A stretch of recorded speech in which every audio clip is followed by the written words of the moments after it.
观众朋友，大家好，欢迎来到天亮10分之政论天下，我是张天亮。今天是2024年5月27号，咱们今天聊3个话题啊。第一个话题呢是美国之音的一篇报道，说中国的网信办呢日前推出一款号称习近平思想理论检验的 AI 聊天机器人，说这个机器人的智能问答功能能够保证生成的内容权威和准确。报道说这个模型啊，目前只是一款内部宣传和学习的工具，但是呢，一旦推广开来，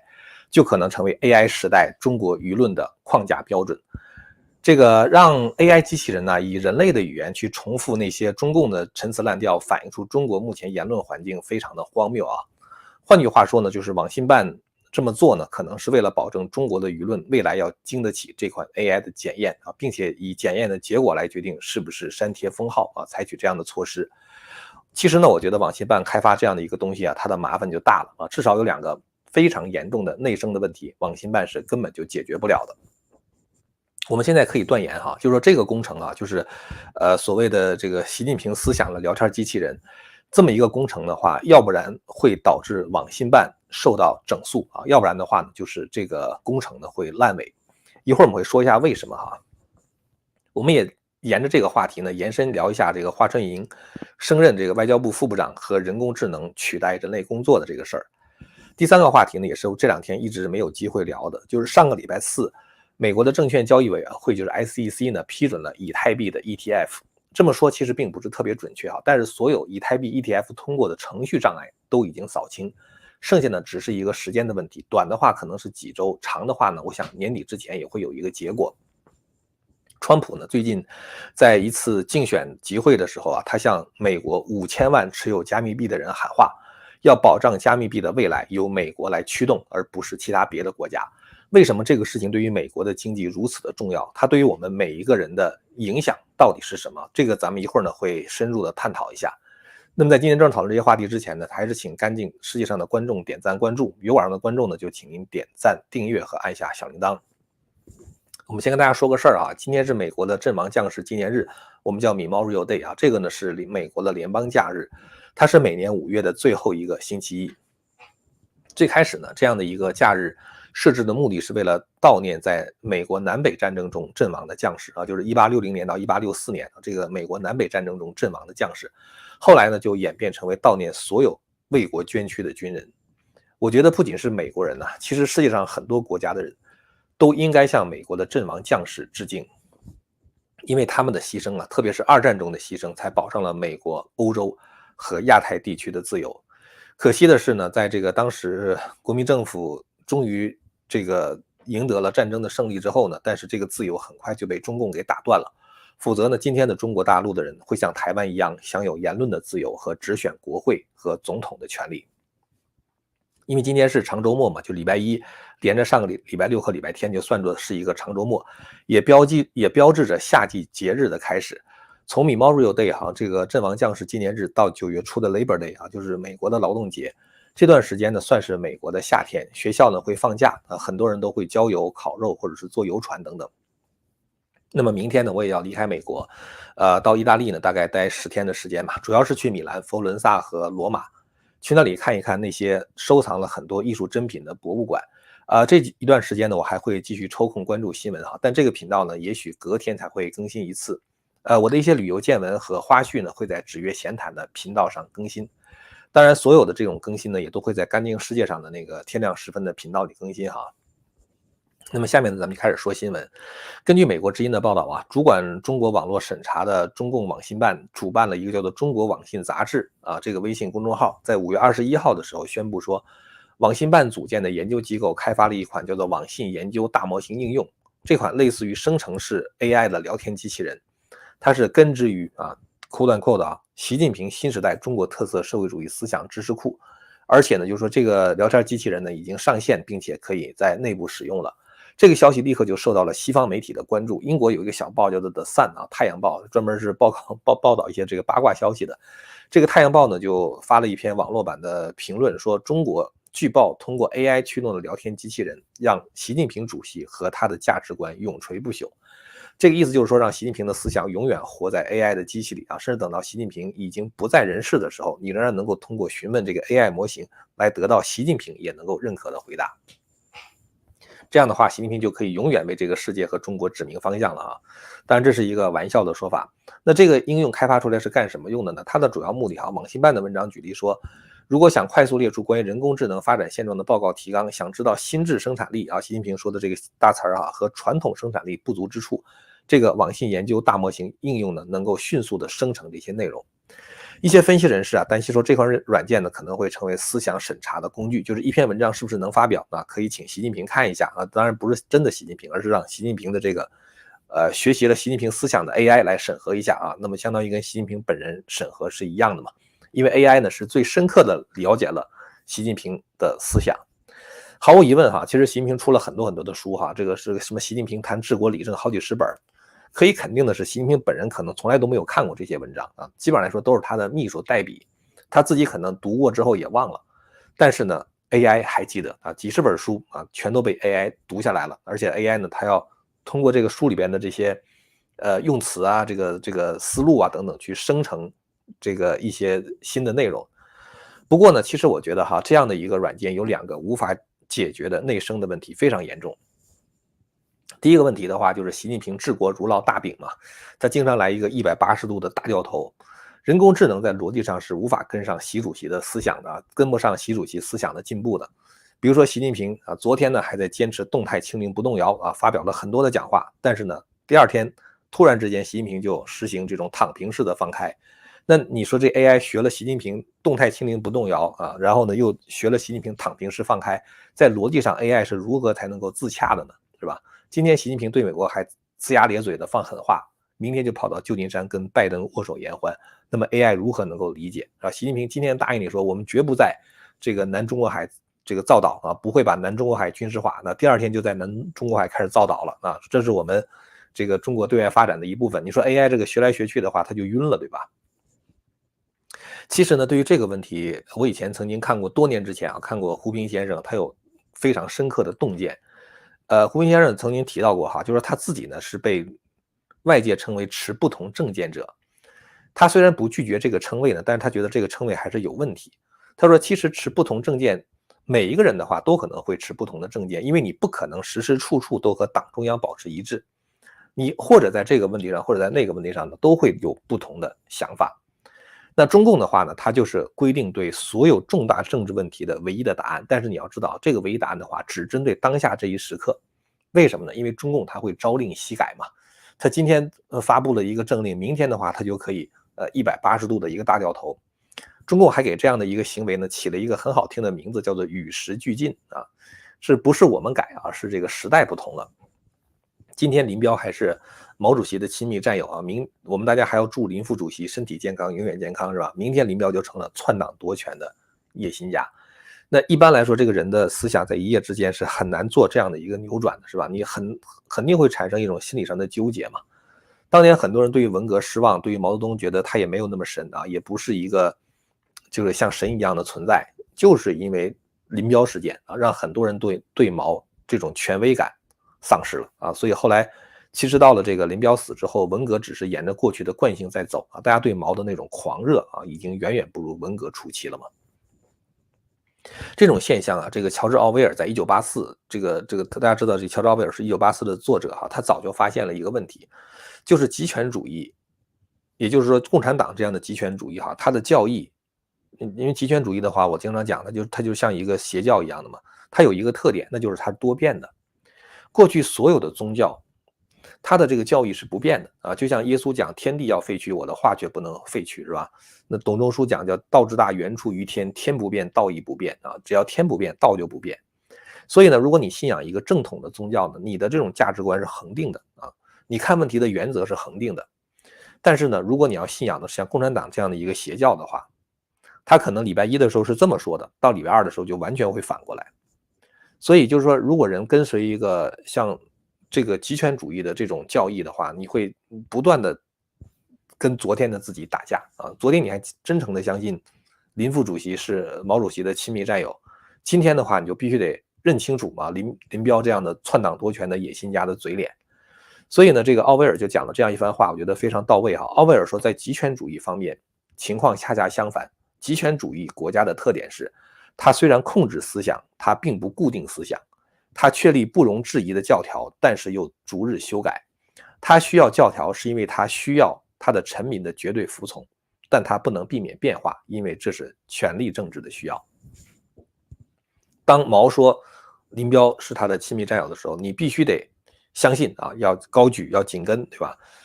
这样的话才表示你对毛的绝对服从。但是明天毛说这个林彪是篡党夺权的野心家啊，你必须还得继续紧跟啊，还必须得高举这个毛泽东的旗帜啊，还必须得紧跟毛的思想。就是说，这个世界会变化啊，所有的事情都会变化，但是呢，你必须得跟着它变啊，因为这是权力政治的需要啊，是毛泽东控制权力的需要，也是共产党控制权力的需要。但是当它变化的时候的话呢，你不能够质疑啊，说你今天的你为什么跟昨天的你不一样？所以这就是为什么我觉得哈，这个习近平思想这个要根据他的这些书啊，根据习近平的思想，根据习近平写的这些书、这些讲话去生成这个人工智能这个模型的话呢，最后的结果一定是自己跟自己打架。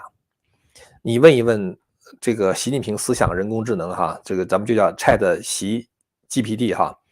那么你问问他中国要不要改革开放？那 AI 应该怎么回答？它是根据习近平的内循环逻辑来回答呢，还是根据习近平那些支持开放的言论来回答呢？现在不是说马上中国要开3中全会了吗？是吧？说这个马上就要这个中共就是这个要进行大规模的开放了嘛？当然这事儿我认为不太可能发生啊。反正总而言之的话，就是说，当你问 AI 一个问题的时候，AI 是根据昨天习近平的思想回答，还是根据今天的习近平的思想回答，对吧？而且你 AI 怎么知道习近平哪句话是真心的呢？哪些话又只是欺骗国际社会和国内百姓的烟雾弹呢？今天你问问他说，这个香港是不是应该一国两制高度自治啊？他说啊，应该。但是呢，你一问他说这个事儿，这个香港是不是应该有高度自治权？他马上说不应该，是吧？这个 AI 的话就晕了嘛。他不可能懂得习近平的那些阴谋诡计的，所以这个呢，就是说习近平思想生成式 AI 的那个第一个问题啊，就是说，他在逻辑上是无法自洽的，因为习近平的思想，今天的习近平会否定昨天的习近平。那么第二个问题呢，其实更严重，那就是如果 AI 能够跟得上习近平的思想的话，那还要习近平干什么？AI 就把习近平的活全干了嘛。今天我看到一个很有意思的这个报道哈，这是知名的电脑科技的企业家，其实也是当时就是谷歌中国的那个就是他的创始人之一嘛。这个李开复啊，他呢就是在美国媒体论坛上表示说，他在2017年的时候预测说，人工智能的影响力将超过历史上所有技术革命的总和。而且最近几年 AI 的快速发展啊，根据这样的速度推测呢，大概3年之后 AI 将会取代人类50%的工作。他说呢，这个 AI 在取代白领的工作上可能会比取代蓝领的工作更快一些。当然，李开复讲的这个话会不会真的实现啊？我们现在只能保持一个观察的态度。但是呢，我当时看到李开复这个讲的这番话，我首先想到的就是习近平本人会不会被 AI 所取代？这个，因为习近平其实思想是非常僵化的，是吧？他经常讲那些东西全都是毫无意义的套话，车轱辘话来回说啊，弄了很多大词儿啊，既要又要啊，反正总而言之的话，他不给你任何具体的落地的方案啊，可以执行的方案。那说起来的话，感觉好像什么都对啊，特别的空泛。那这样的话呢，其实 AI 也能说，对吧？至少我觉得就是说，习近平很多的工作，甚至说习近平很多他的秘书的工作，都是可以被 AI 取代的。那么这样的话呢，也就是说，我就说这个用习近平的思想训练出来这个 AI 模型有2个内生的问题啊。第一个是逻辑上很难自洽啊，自己跟自己今天的自己跟昨天的自己会干上。第二就是说，如果你真的能够取代习近平思想的话，那等于是把习近平的活给抢了嘛，对吧？如果大家认为 AI 才是权威的话，那习近平的权威往哪儿摆，是吧？所以我可以肯定，就是说上述问题任何一个都会导致网信办最终被处罚啊，或者说这个工程烂尾。你做了一个决定，人家问你说你怎么知道这个你怎么做这么一个决定，对吧？这个我党是这个不能做这样决定的。你说啊，这是我问了这个习近平 AI 啊，他告诉我的啊，他告诉我这么干，我就这么干了，是吧？这样的话，这个 AI 的话，早晚会被枪毙掉。我们延伸这个事儿哈，话题说一下华春莹升任外交部副部长这个事儿。其实华春莹啊，就是一个肉身的 AI，你知道吧？就是说他也就是拼命的整天学习习近平的思想，然后呢重复习近平的那些套话，其实他就是一个肉身的 AI。这样的一个肉身 AI 呢，华春莹升官了啊。华春莹升官这个事儿早有端倪了哈，就是前2天我特别奇怪的一件事，我没有说在我的频道里面，就是我看到习近平出访的时候，华春莹跟着。很奇怪，因为王毅跟着是习近平当时出访欧洲嘛，王毅跟着啊，包括这个蔡奇跟着的，这都是可以理解的。华春莹你算是哪根葱是吧？为什么习近平出访欧洲的时候你要跟着？而且在习近平和马克龙还有冯德莱恩会谈的时候，华春莹还在那低头做记录。那个时候其实我已经觉得华春莹要升官了，没有讲。华春莹那个时候他已经是外交部的部长助理了啊，他不是副部长，但是是部长助理。华春莹啊，其实履历是比较单一的，他并没有出任过任何一个大国做大使或者总领事的经历，因此呢，他被提拔成外交部的副部长算是破格。我刚才说这个 AI 替代人类工作的事儿哈，其实像华春莹这样的外交部发言人的工作，完全可以被 AI 替代啊，因为这个外交部这些发言人的话，他们其实并不需要有脑子，他们只要有一个特点就可以做到啊，那就是脸皮厚。很多东西呢，就是说，当自相矛盾的事儿出来了，就像我说的，今天的中共否定了昨天中共的政策的时候，怎么办呢？遇到这种情况怎么办？基本来说，这个他们这种凡是无法应付的啊这些问题啊很难的话题，他们都有一些标准答案的。大家记得那个毛宁是吧？当时这个秦刚说被免职的时候，那记者就整个那一次记者会的话，没问别的，就问秦刚。毛宁的话就挑那么几句话啊，你去看谁谁谁，你向有关部门反映啊，你向有关部门询问啊，你去看我们已经讲得很清楚了，什么不拉不拉不拉，就这么几句话，大概5、6句吧，就车轱辘话来回说，不管你说什么，我就说这5、6句，管你记者满意不满意，对吧？反正我不会出错，就赢了，是吧？所以呢，其实当时的场面呢有点尴尬，就是有的人被这个毛宁都给气的，然后毛宁自己也觉得挺搞笑，是吧？他觉得他自己的，他也自我解嘲的笑一笑。或许呢，这个 AI 当发言人更好一些啊，反正不用有什么羞耻感嘛。AI 的话，他也没有什么感情嘛。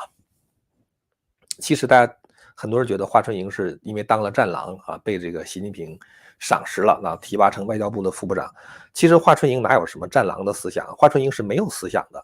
习近平说什么，他就是当这个传声筒就完了。所以呢，就是说他并不是因为战狼外交的需要把华春莹提拔成外交部的副部长，唯一的原因就是因为他听话嘛，对吧？他就是一个肉身的 AI 嘛，他就是一个肉身的这个习近平的传声筒嘛，对吧？当然呢，就是说作为华春莹这样一个没有任何的这个独当一面的这种外交履历，没有当过驻外的大使，一个大国的大使或者是总领事，现在却被提拔成为一个外交部的副部长啊，不知道会招多少资历比他老的人的羡慕妒忌恨呐。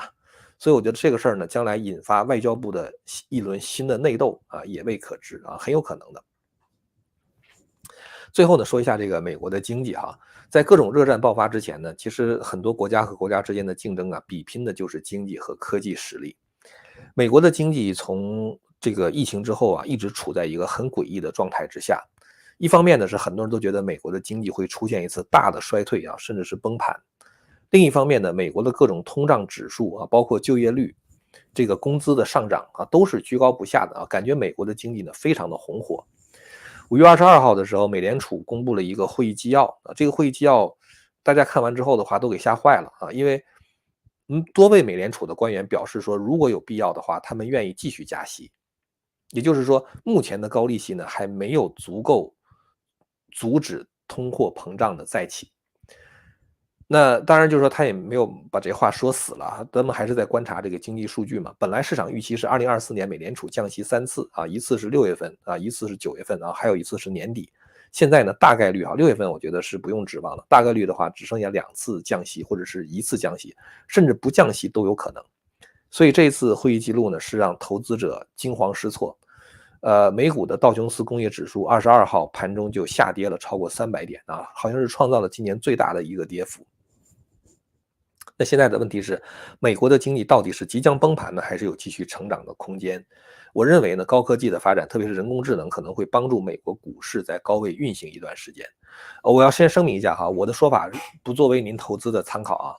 当天美股暴跌以后啊，就是22号的时候，第二天英伟达的财报就刺激美股发生反弹。那现在呢，人工智能很大程度上还是处在研发和初级应用阶段呢，就它对于经济的推力呢还不是那么的大。这个也没有大规模的冲击到就业，这个就有点像当年互联网时代开始的时候啊，就是互联网泡沫的话还是持续了几年的时间嘛，就有一段时间非常热。现在人工智能的这个热度远远没有达到当年互联网的那种热度啊。所以说，我自己的感觉哈，您千万不要拿我的感觉当成您投资的参考啊。我自己的感觉的话，我就觉得，未来可能还得有一段时间，就是美国的经济可能还会在高位运行一段时间了。上周呢，还有一个非常重要的大事儿，就是这个 SEC 啊，就是美国的这个 Security and Exchange Committee 啊，就是这个美国的证券交易委员会，批准了首批的以太坊的以太币的 ETF。可能很多人对这些加密币都不是特别的熟悉哈，现在可能包括像美国，就算是有5000万人在使用加密币的话，或者是收藏的加密币的话啊，或者购买的加密币的话，它也只不过占美国人口的16%，美国大概是3亿人口嘛，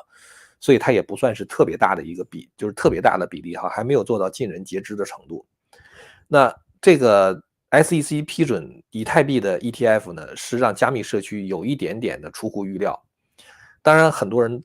在比特币的 ETF 通过之后呢，大家就已经感觉到以太币的 ETF 的话，有可能会通过。我一会儿会说一下为什么哈，就是这个很多时候，这个我们可以看到美国的这些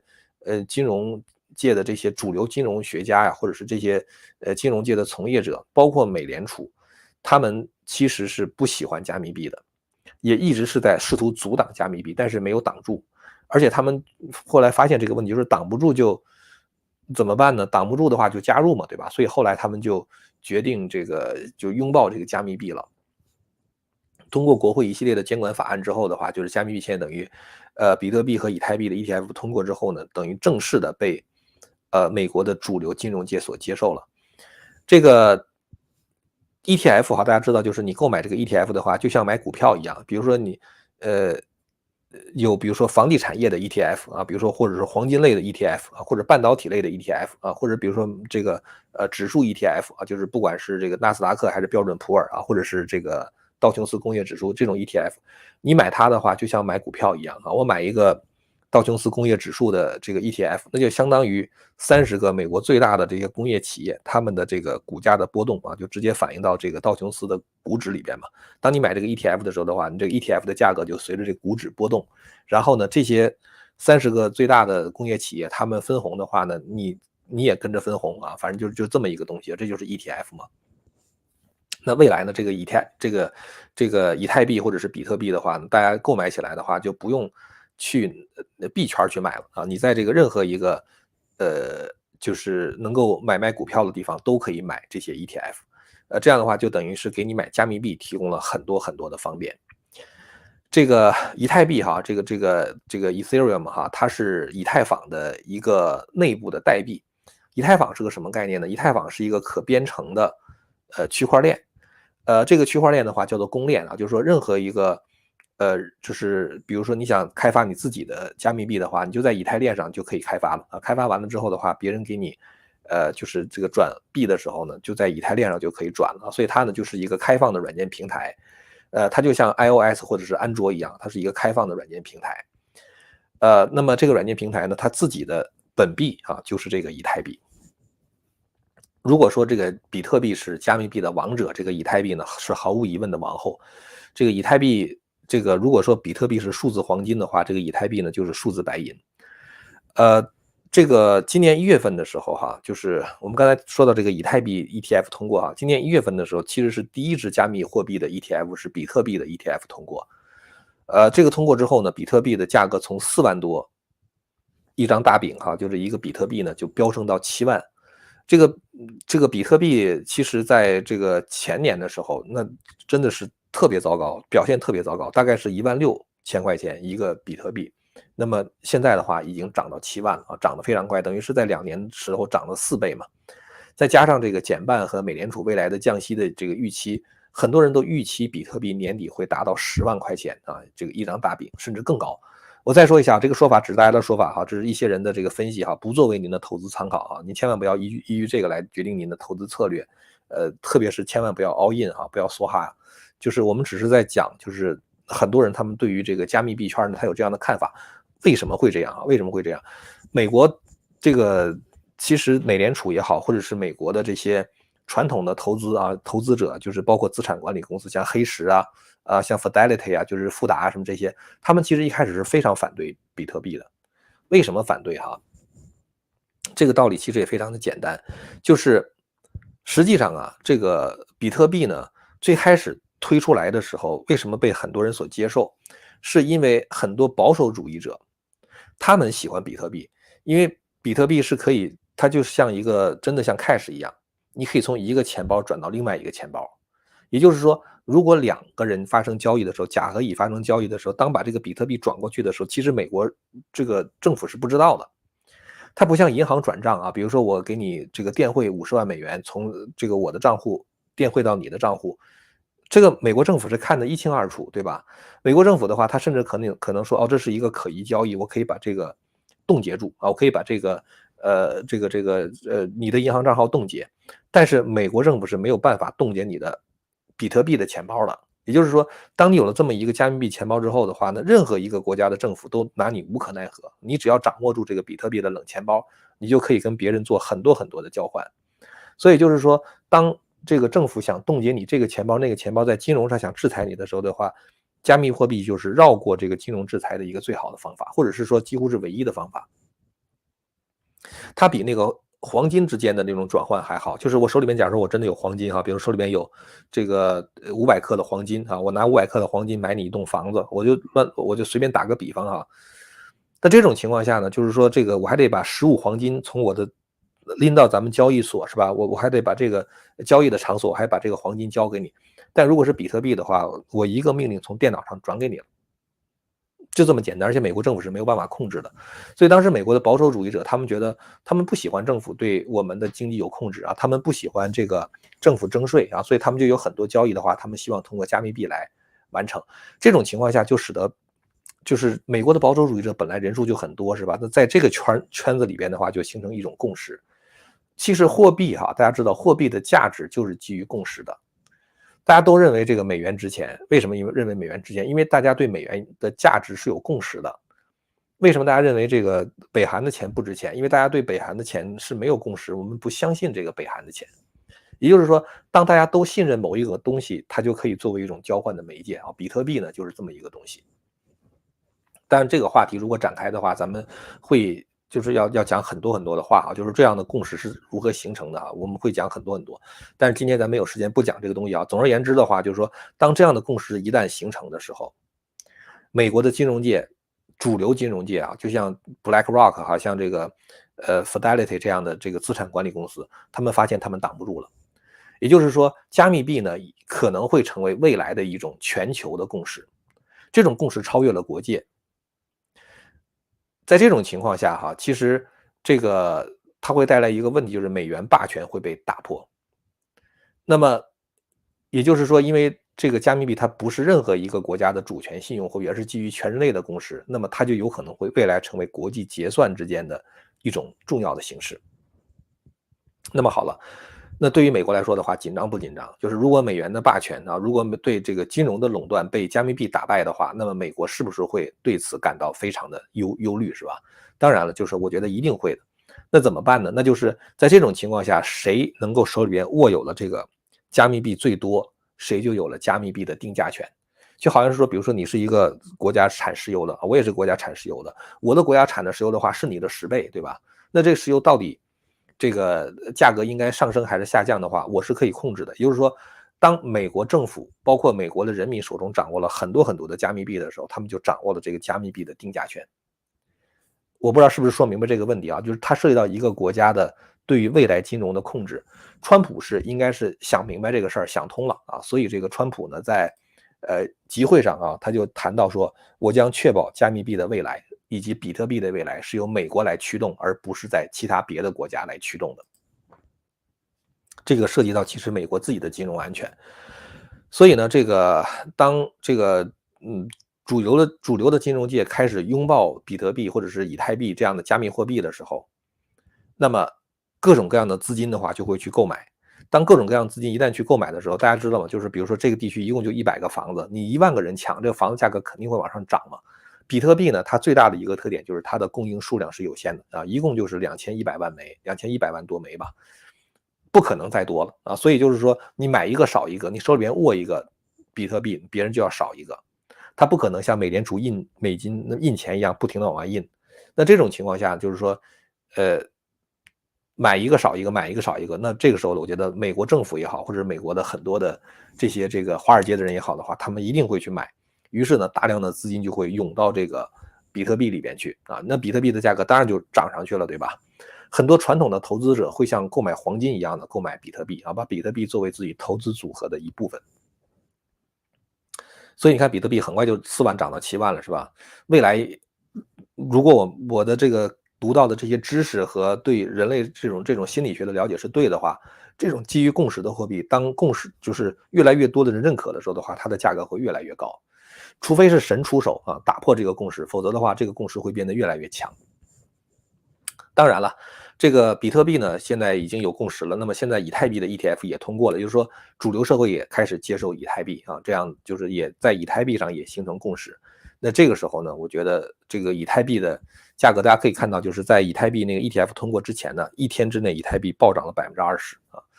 这种趋势如果不可阻挡的话，那我觉得美国未来它一定要掌握这样的趋势啊，一定要掌握这样的趋势。这也就是说，为什么中国或者说中共政权可能会被未来的这种新的金融所抛弃。你很难想象，如果现代人假如说没有股票啊，没有债券啊，没有期货，或者其他别的金融衍生品，那就是现在的经济肯定会产生问题嘛，对吧？那实际上呢，这加密币的话，就有点像又一次金融革命一样。但是啊，中共的话他是害怕的，因为这样的金融革命一旦发生，如果中国人也可以去这个买卖加密币的话，中共对于中国经济的控制就完全这个失去了啊，就完全失控了。外汇管制形同虚设，你拿人民币买一个比特币啊，比如说拿人民币买一个比特币，中共根本就控制不了，然后拿着比特币放到一个冷钱包里边，你都不用这个带这个任何实物，你记着这个冷钱包的密码，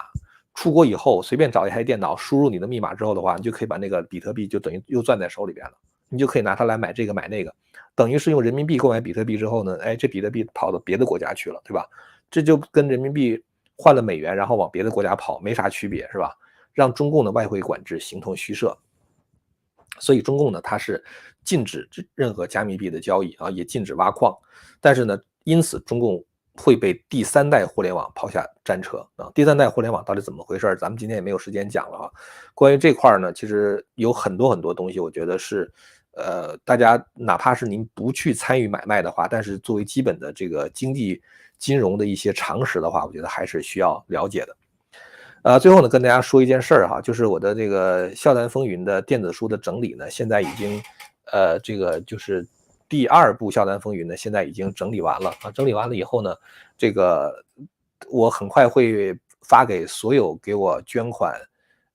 超过$250以上的朋友呢，我会很快把这个第2部的电子书呢发给大家啊。都估计可能现在还有一点点没有收尾哈，就是这个第2部《秦皇汉武》45集整理完了。然后呢，这个等到所有的这个电子书都整理完成之后呢，全部整理完成之后呢，我会把它放在我们的天亮联盟的这个网站上去这个出售哈，电子书。我们以前啊，就是跟大家曾经就这个事情做过一次筹款，是吧？所有捐款超过$250的啊，您都会得到一份免费的，就是我们这个电子书啊，也算是您的当年的这种善行得到的这个应得的一种商品的回报吧。那么就是我们所有的这些捐款超过$1500的呢，我会把您的名字啊写在这个电子书的后面予以明谢。当年我们在做这个中华文明史的时候，我们曾经有一个决定哈，就是说中国大陆的人因为没有支付手段嘛，所以说这个中国大陆人我们当时是，如果你没有支付手段的话，我们是可以免费提供电子书的。中华文明史当时在中国大陆大概送出了1万份电子书，超过1万份吧电子书。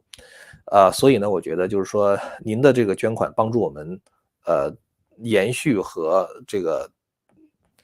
就是接续中共打断的那个中国的文明吧，中国的文化，我觉得是一件功德无量的事情啊。而且因为您帮助我们完成了这样的一本书，所以呢，中国大陆的那些人他们才有机会能够看到这本书啊，就是包括后来翻译成英文，把这个书呢介绍给西语的观众。所以呢，就是说这个凡是捐款超过$1500的朋友呢，我会把您的名字列明在这个电子书背后予以感谢。当然现在如果您愿意继续支持我们这个行动的话，我也非常的欢迎啊。就是如果您要是给我们捐款的话呢，这个我们会如果要是比如说超过了这个我们现在需要的这个钱数呢，我们会把它转到天亮联盟里这个飞天大学哈，作为飞天大学的一些项目的奖学金呐，或者其他别的帮助这个飞天大学的发展啊，办教育嘛。我本人是不会从中拿到1分钱的啊。所以就是说，如果您觉得这是一个非常有意义的事件的话，也是这个欢迎大家继续的支持。好了，那么咱们今天呢跟大家聊的就这么多了哈，非常感谢您的收看。这个咱们现在这个频道的这个在纸约闲谈啊，现在正在这个纸约闲谈直播。那么我们未来呢有一些新的更新的，就是我出去旅游的这个更新的话，也会在这个频道继续更新。好了，感谢您的收看，咱们下次节目再见。